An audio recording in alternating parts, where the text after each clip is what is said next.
Hello guys, I'm Dias Ataya and welcome back to my channel. Today I want to share to you about my experience taking the IELTS test. Jadi aku ngambil tes IELTS ini untuk kebutuhan berkas S2 ya, baik di dalam negeri maupun di luar negeri, entah mana rezekinya yang dapat.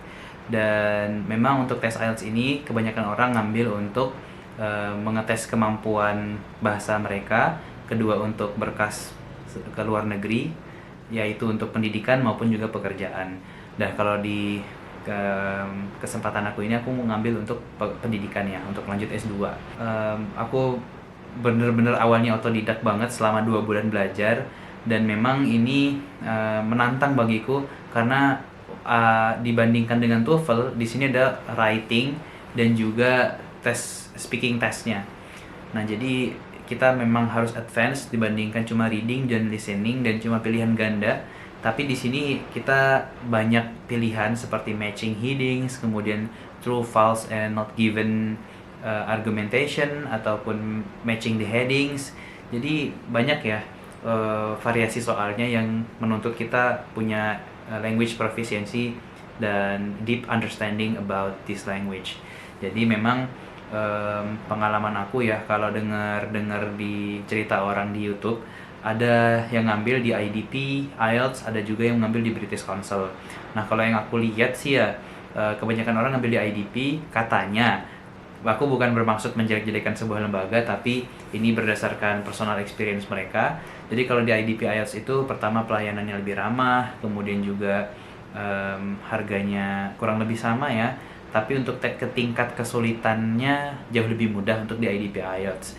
Kemudian juga kalau di British Council, aku nggak tahu apa label British ini berpengaruh kepada pewawancaranya ketika speaking test. Otomatis punya British accent itu lebih susah ya daripada English yang daily, yang seperti kita dengar, atau mungkin yang American. Kalau di IDP IELTS aku kira juga bakal native speaker yang ngetes bagian speakingnya, tapi ternyata yang ngetes juga orang Indonesia, tapi dia punya sertifikasi untuk ngetes IELTS speakingnya.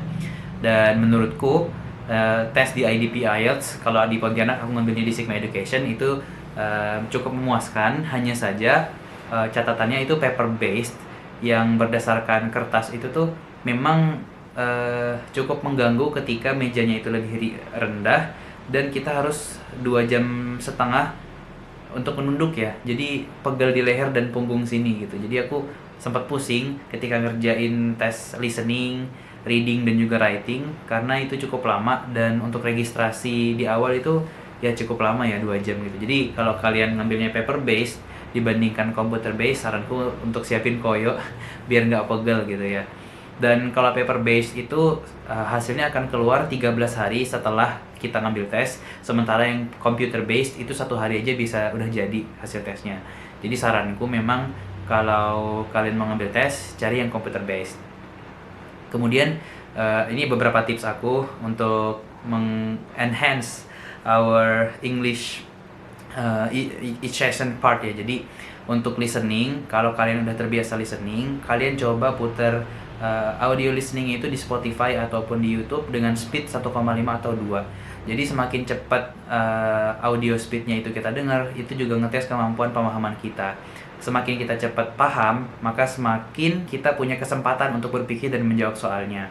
Dan kalau kita udah terbiasa dengan 1,5 dan 2 speed, itu untuk normal speednya aja kita akan sudah terbiasa gitu. Itu untuk yang listeningnya. Kemudian untuk reading, kita memang harus banyak membaca. Kalau bisa satu passage itu semuanya dibaca dari awal sampai akhir, karena menurutku ini penting untuk mengambil sebuah pemahaman dari keseluruhan teks dan juga ide pokok dalam setiap paragraf. Menurutku yang paling susah itu matching headings ya. Dan aku itu pertama di bawah 5 untuk simulasinya, dapat skornya 5, dan menurutku itu paling susah. Tapi ternyata di antara semua part ujiannya, justru readingku yang paling tinggi 6,5. Yang lain itu 6 semua. Dan itu ya. Kemudian untuk writing, kita memang harus mengefisiensikan waktu. Dalam 1 jam itu 20 menit untuk task 1, 40 menit untuk task kedua. Jadi itu memang lebih banyak ya porsi nilainya di task kedua.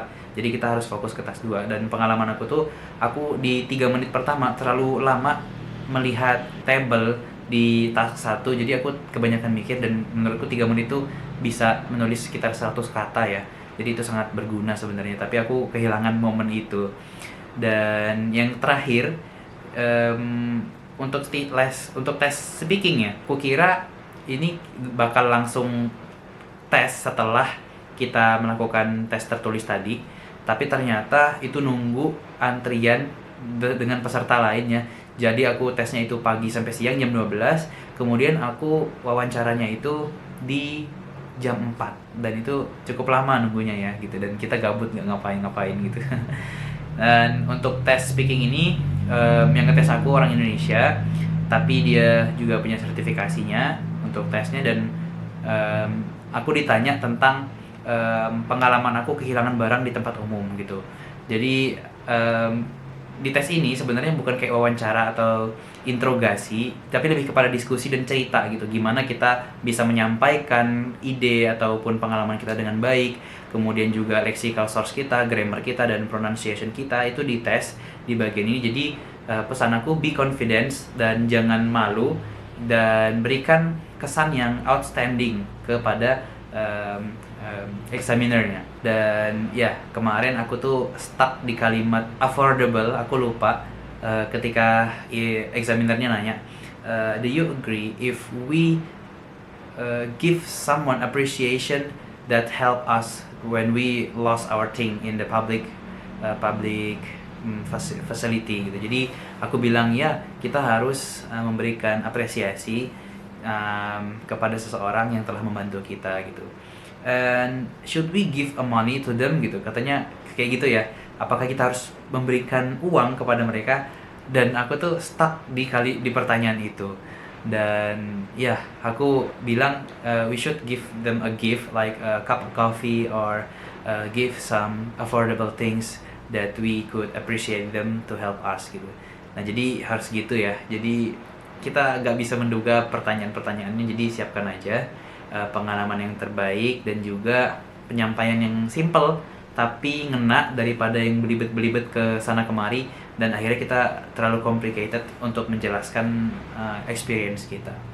Dan mungkin itu aja pengalaman aku untuk tes IELTS dan persiapan selama 2 bulan. Dan menurutku aku akan jauh lebih siap untuk tes kedua kalau aku bakal tes IELTS lagi. Dan memang untuk keluar negeri itu kita dituntut untuk punya band 6,5 atau 7 ya. Jadi untuk skor aku 6, sebenarnya ini sudah di atas rata-rata, atau memang rata-rata ya. Tapi aku harus meningkatkan lagi secara personal untuk language proficiency ini. Mungkin itu aja. Kalau kalian ada pertanyaan seputar IELTS test, kalian bisa komen-komen di bawah. Dan mungkin aku bisa bantu beberapa tips yang mungkin belum bisa aku sebutkan di sini ya. Dan itu aja konten hari ini. Semoga bermanfaat dan sampai jumpa di konten-konten selanjutnya. See you next time.